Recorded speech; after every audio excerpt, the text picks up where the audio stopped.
collecting some extra data during this session.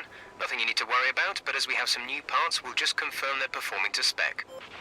Hello everyone and welcome back to my F1 2019 career mode for the Italian Grand Prix. Today the Temple of Speed and Slipstream and all the other things that Monza is known for. We've got some rain in qualifying that's going to cause some issues for us, but hopefully we can just deal with it and it won't affect our overall position, because in the final qualifying session it will be dry, so we do have that on our side as long as we can make it through Q1 and Q2. I'm going to take a break from choosing Vettel as my rival. We've picked in the last couple of times, so this time I'm going to go with Lucas Weber and see what he can do in the McLaren. The McLaren hasn't really been too fast in this sort of middle part of the season. They were more of a threat in the early stages, but you'll notice that Williams are continuing to upgrade. They now have the second best chassis, so only second to us, so that is some really good signs of improvement for Williams. So we may need to watch out for them in the later stages of the season. They may be the ones challenging us. We do have upgrades coming for the Singapore Grand Prix, but you can see the massive upgrades from Williams just there to become the fourth best team, but not by very much. They are right with Red Bull and Ferrari, so they could be very much a threat in this race, but we'll see what they can do. George Russell and Alex Albon at the wheel of those cars. But anyway, let's get into practice and qualifying and see where we can start this race. The pit lane will be open shortly, which means it's nearly time for qualifying for the Italian Grand Prix here in Monza. One of the most famous corners here at Monza is the Variante del Rettifiglio, the first corner chicane. It's been the scene of so many first lap incidents over the years, and I think the teams will be holding their breath, hoping that they make it through that corner cleanly at the start today. This is such a tricky corner to find the right braking point for. You approach it around 220 miles per hour down the main straight, then scrub off 170 miles per hour in just over 100 metres. It's very easy, therefore, to overshoot and end up driving through the escape road. So, could be a tasty one today then, Ants. We've got all the ingredients, that's for sure. Treacherous conditions, an ever-changing racetrack, and one or two cars just behind the pace setters who maybe, just maybe, fancy a bit of an upset after a good performance from them in free practice. And the question has to be, of course, what is that circuit going to look like in 10 to 15 minutes from now? If you think the rain's going to get worse, then you have to be straight out when the lights go green to find whatever grip you can. But if it eases off, then you're better off waiting, saving the tyres and going out at the perfect moment. The other thing that comes with these conditions? Traffic, and the lack of visibility that comes from sitting in the spray. It's going to be a constant problem, and I expect to see a lot of frustrated drivers with ruined laps out there today.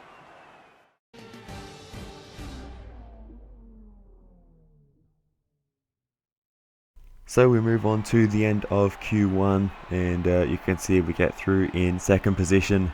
Kevin Magnussen doing a good job in the Renault, quite high up the field, as well as Nico Hülkenberg in the Toro Rosso getting through. Ahead of my teammate, who is way down in 14th position. Kimi Räikkönen down in 15th, just scraping through, with Lando Norris in the McLaren surprised getting knocked out there. Ahead of Lance Stroll, Antonio Giovinazzi, Daniel Ricciardo and Daniel Kvyat.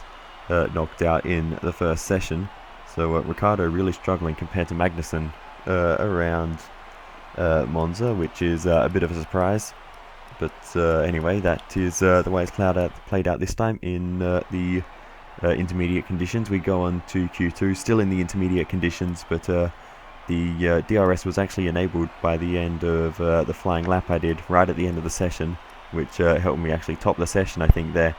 And Charles Leclerc backing me up in second position, with Kimi Räikkönen and Devin Butler, the two Germans of Lucas Weber and Nico Hülkenberg, as well as Kevin Magnussen getting knocked out in Q2. But both Williams through into Q3. I'm not sure if that's the first time, but it couldn't have happened too often throughout this season. Albon's had a few appearances, but I'm not sure about George Russell. I don't think he has, at least not on a regular basis the way Albon has. So good signs of improvement for the Williams team as we head through to start our lap in Q3. This is actually our second flying lap in Q3. The first one was quite slow. We were about 8/10 off the pace as we head through the middle sector now on our second flying lap. Cut the first Lesmo a little bit more than I would have liked to. It didn't really, the car wasn't really very settled through there, but second Lesmo was okay. Now into Ascari chicane, I really struggled here, and you can see we've actually got 2 red sectors so far. So my first lap was terrible and we're not really improving, but through Ascari we gained a bunch of time despite it looking quite awkward through there, bouncing over all the curbs. But it worked out for us, and as we head through Parabolica for the final time in qualifying, we will improve on our previous time. I don't know if it will be enough to get us onto the front row. It won't be pole, but where can we get qualify? Excellent lap.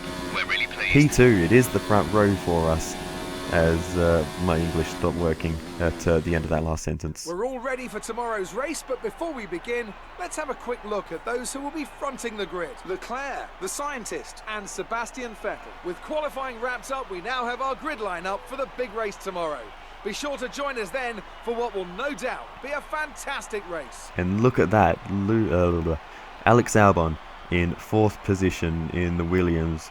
George Russell in 8th. It's a great day for both of them. It's a 1-2 for us, but that is nothing new this season for the Racing Point team. But let's get into the race. It's race day here in Italy once again. Monza, home to so many records. The smallest winning margin, for example. Do you remember in 1971, Peter Gethin beat Ronnie Peterson to the line by 1/100th of a second. There were 40 overtakes for the lead alone in 1965, and Kimi Raikkonen clocked a record top speed of 230 miles per hour here, just over a decade ago. So there's a lot to live up to then for all of our drivers today. With top speeds reaching 215 miles per hour, only a few places can challenge Monza's crown as the fastest circuit in F1. Hard braking zones going into the 3 chicanes make up the majority of the 11 corners on this 3.6-mile circuit. And just in case the slipstream wasn't enough, 2 DRS zones will help encourage some closer action. And it's an absolute pleasure to be joined once again by Anthony Davidson. Let's talk about the scientist. They've got a really good lead in the championship going into this weekend, so it feels to me that they've got one hand on the trophy. Let's not get too ahead of ourselves, Crofty. Yes, it looks like a big lead, but all it takes is a locked brake into turn 1, a sticky wheel nut in the pit stop, and that could all get turned on its head. You can never discount one more sting in the tail.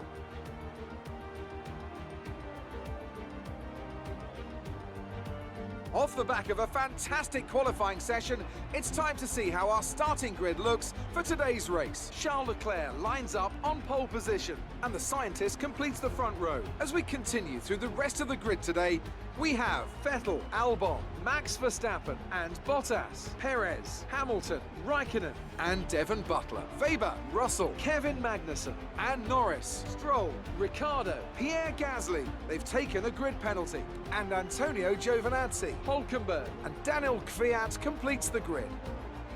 And with lights out just moments away, it's time to go down to the track.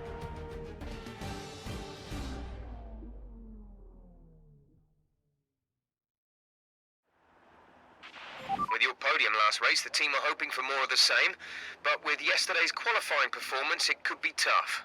Good luck. I'm not sure what that's about. We qualified second. It doesn't get too much better with our teammates on pole, especially if we're just looking for a podium. We've already got one on the grid, but I will admit I did. This is the second attempt at this race. My Xbox crashed halfway through the first attempt, so that's fun. So in the first race he actually said the complete opposite and said we qualified higher than he expected. So Jeff, a little bit broken at the moment, but anyway, we go to 5 red lights and it's lights out and away we go for the Italian Grand Prix. It's a great start versus Charles Leclerc on the left. We're going to try to get down the inside into the first corner, but Albon looking down the inside as well. It's 3 wide into the first corner. We just about snake our way through the first couple of corners into the lead. Albon and Leclerc side by side. Here's the onboard with Albon, who was looking down our inside. We had to leave him the space, but in doing that we had to squeeze out Leclerc through turn 2, and he had to really back out of it there. But he very quickly re-overtakes Albon and is now putting the pressure on us. Down the inside he goes into the first corner. We're going to try and hold it around the outside, and we don't leave him a lot of space, but we do get through back into the lead of the race now on the second lap of the race. But Leclerc will not be giving up easily during this race. He's been very, very quick through qualifying and practice, as you saw. But down the inside he goes again into the final corner. We're going to try to get a switch back through Parabolica and onto the straight. We'll see if we can get in the slipstream along this massive front straight. Race officials have enabled DRS. DRS is now available. And we have a look to the left hand side as Leclerc decides to defend the position. We go around the outside into the first corner. Leclerc actually cuts the corner. We're going to go for a switch back through the first chicane and see if we can get the power down better on the exit. We've got Albon hanging around in the Williams as well. We need to watch out for him.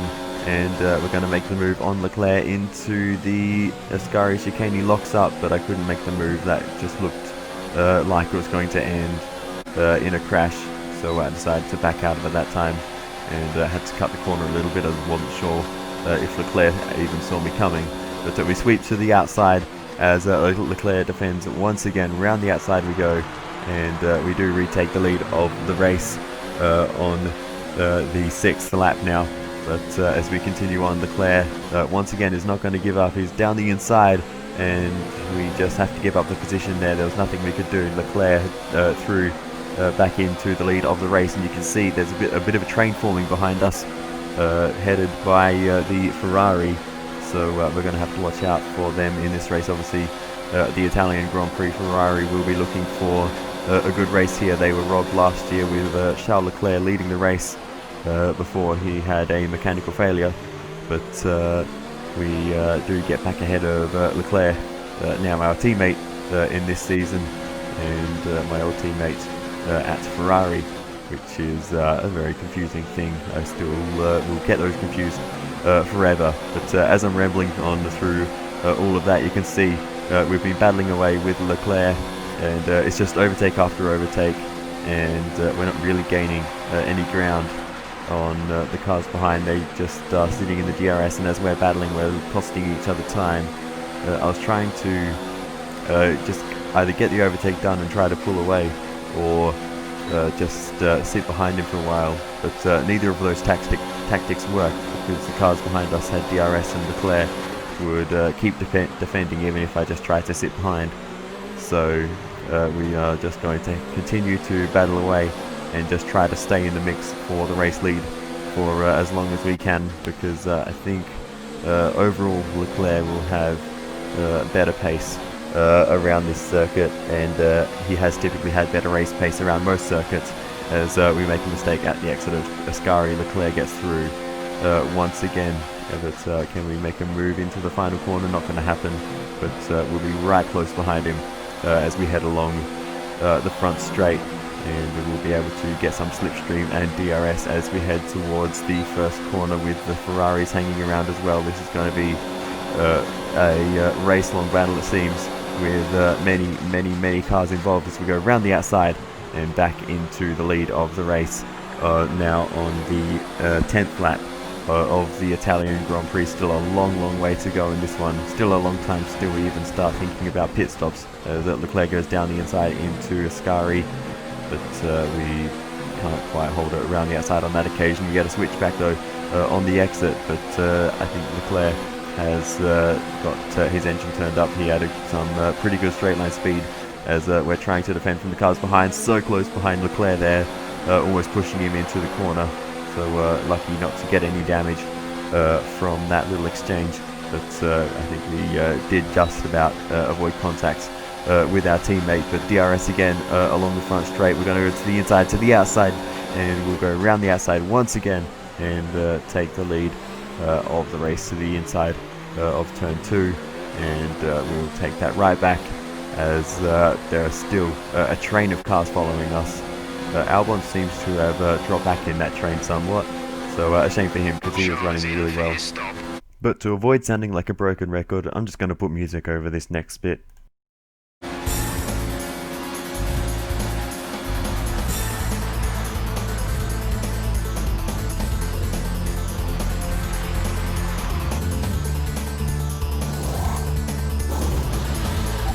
Release.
Oh, we've got an Alfa Romeo with no front wing. It's an Antonio Giovinazzi. We'll grab a replay of what happened to Antonio, and he just smashes into the back of the Renault of Kevin Magnussen at the exit of the second Lesmo.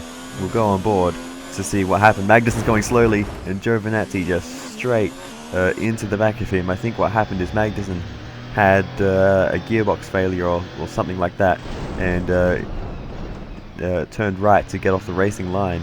Giovinazzi dodged right at the same time. Virtual safety car is ending. Maintain your pace until the green flag. VSC ending. Wait for green. And it all just went wrong. They both dodged in the same direction, and it ended in disaster for both of them, unfortunately. But anyway, they both got a penalty for that. Magnussen out of the race anyway, so the penalty won't really affect him. But Giovinazzi with a penalty as well, as being a lap down now. So unfortunate for the Alfa Romeo driver, the Italian, at his home race. It all comes unstuck for him as Perez gets past us once again, and now Sebastian Vettel has bought his way into the fight for the first time. And you can see that is GIOVINAZZI just behind us back there, and he is on brand new tyres, and he is actually quite fast at the moment, and in just a few laps, or even less maybe, he will be right in this fight with us, and potentially getting in the way. Hopefully he just backs off and stays out of the way, but I have a feeling he is going to try to get involved and get his lap back, but we'll see. Hamilton is behind you. Okay, the gap behind is 5.6 seconds. We've got a big gap back to Lewis Hamilton in 5th position, so it's an all-out battle between myself and the two Ferraris for the second two podium positions. Charles Leclerc has actually made a 2-stop, and after he made his second stop, the amount I was battling with Perez cost us both so much time that he came out right in front of us, just outside of DRS range. But here we go, GIOVINAZZI round the outside into Parabolica, and I've just decided to back out of it on that occasion. We have 2 laps of fuel remaining. As I was saying, all that other stuff, you would notice we actually banked wheels with him as we were heading into the Lesmos before. But anyway, we are going to come back in, and he'll move out of the way, with the blue flags as we head into the first chicane.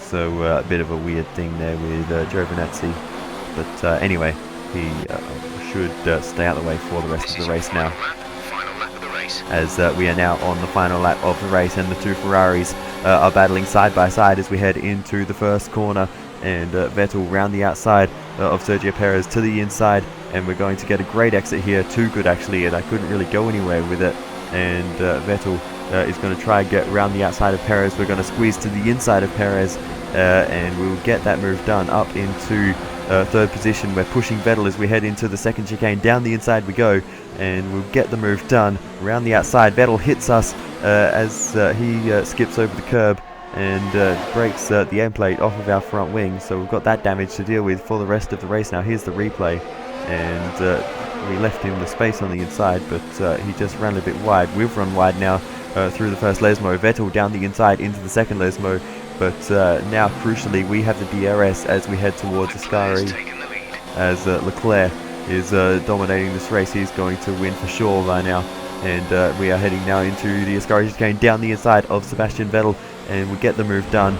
We're not going to be able to run in this engine mode much longer. We're about a lap over target. As Charles Leclerc comes around the final corner to win the Italian Grand Prix. He was denied last year, but it's redemption day for the Monegasque driver. He gets a Monza race win, but for us, we did manage to get that P2 from Sebastian Vettel in the end at the Ascari chicane, and we'll come around the final corner to finish off the 1-2 for the Racing Point team for the 2nd year in a row. Great drive, great drive. We're really happy with that performance. Whew. A victory for Racing Point, and the team will certainly be celebrating tonight. What do you think it was, Ant, that gave them the edge over the competition today? Well, I know it's a bit of a boring answer, but the truth is they simply had the best speed package on the day, and a driver who knows how to take advantage of that. It doesn't matter how much time you spend poring over the stats and planning strategies if you can't keep the pace, and our winner today showed they could do both. Racing Point's performance today has shown that they can be competitive with the veterans of the sport. They're making their way out to the podium now as we speak, and the reaction from the crowd must be incredibly uplifting for them. Alright, there we have it. It's another 1-2 for the Racing Point team. Charles Leclerc will get a few points back on us in the championship. I think he gets the fastest lap as well, doing the 2-stop and being in clean air at the end. That is going to be a good day in the office for Charles. Let's have a look then at the drivers' standings. This result narrows the gap between our championship leader and the rest of the standings. Now, let's discuss, Ants. Who would you say is a contender for driver of the day? But there's no question in my mind, it has to go to George Russell. What a performance. He's got every right to be proud of what he accomplished out there today. It's time to see how things are shaping up in the Constructors' Championship. Racing Point continue to run away with it out in front. After an event like that, who knows what the sport has in store for us next time? Be sure to join us again as we continue to bring you the latest excitement in Formula One. So we lead the championship now by I think 46 points, that said, which sounds like a lot, but there are 7 races to go, and if Leclerc gets 6 to 8 points off of us each weekend, that will not be good for us in the end of the championship. It will actually be very, very, very close. So we need to get another 1 or 2 wins on the board, because that is assuming we can finish second to Charles Leclerc if he wins every race for the remainder of the season, both of which are unlikely scenarios, so it could play out in any way. But I was really hoping we'd get one up on Charles this weekend. I thought he would have the pace, but I thought just with the slipstream we might be able to time something right, but we were on different strategies, and his was the better strategy, unfortunately, and we just never really got the chance to battle with him after the first pit stop for him with the big undercut that he got on us. There wasn't really much we could do. We were too busy battling away with Sergio Perez for the final podium positions. But anyway, it was a really fun race nonetheless, battling away with the Ferraris the entire time, and eventually in the end able to bring home the 1-2 for the Racing Point team. So we couldn't ask for too much more than that in the end. With the pace that Charles Leclerc had, we were never really going to beat him, I don't think, but it would have been nice to have the chance to fight with him all the way to the end. But anyway, that's just unfortunate. That's the way that's played out today. But I'll briefly go back to what I was saying about the first attempt at recording this before my Xbox crashed, and that is that the race was actually developing in a really interesting way. I was slipstreaming with Charles Leclerc, and we weren't costing each other time and pulling away from everyone else, and ALBON was actually sitting in third really comfortably, and I was really looking forward to seeing Williams on the podium, but not to be. Great work out there today. Let's have your thoughts. You must be thrilled to be up on the podium. Yeah, it never gets old, and the second podium in 2 years at Monza is really cool. You really looked in control of your car out there. Your team must be thrilled. Yeah, it was a pretty solid race for us, battling away with the Ferraris all day. So talk us through what happened between you and your rival today. Yeah, he just had the pace today. It's simple as that. He's been really fast. Appreciate your time. Thanks, Claire. Alright, so that brings the Italian Grand Prix weekend to a close, and Charles Leclerc is showing us how to drive an F1 car. If we look at the rivalries, he is going very well against us, so we're going to need to get our act together over the next few races. Russia is up next. No, it's not. Singapore is up next, and then Russia. I think Russia might be a good track for me. I do quite enjoy it. Singapore, probably not so much. I think Leclerc will have a good weekend there, but we'll see. But as we go through to the R&D screens, we have a fair few resource points. This is an even weekend, so we get the bonus 600 for doing... If it were me, this is probably what I'd invest in. 8 practice programs or something like that. But I was a little bit conflicted for what to go with here. I could go with Aero, but that would come in for Russia, and I wasn't really convinced that would be the best timing. So I actually decided to go for the the ultimate tyre wear upgrade that will come in for Japan. So I think that is a very fitting time for that upgrade on the chassis side, and I think that will be very helpful for us, because I do always find just with my less than smooth driving that I do seem to lose a bit of pace to the AI towards the end of the stints. So we'll do that, and we'll also get the final upgrade to the ICE durability to make sure we can get that to the end of the season, because that component in particular is wearing out quite quickly, which is something I got used to in F1 2018. I spent a lot of time in Mercedes powered cars with the Racing Point and the Williams, and it seems like it is once again the same in this one. But anyway, thank you very much for watching to the end. Hope you enjoyed, and I will see you in the next video for the Singapore Grand Prix. Goodbye.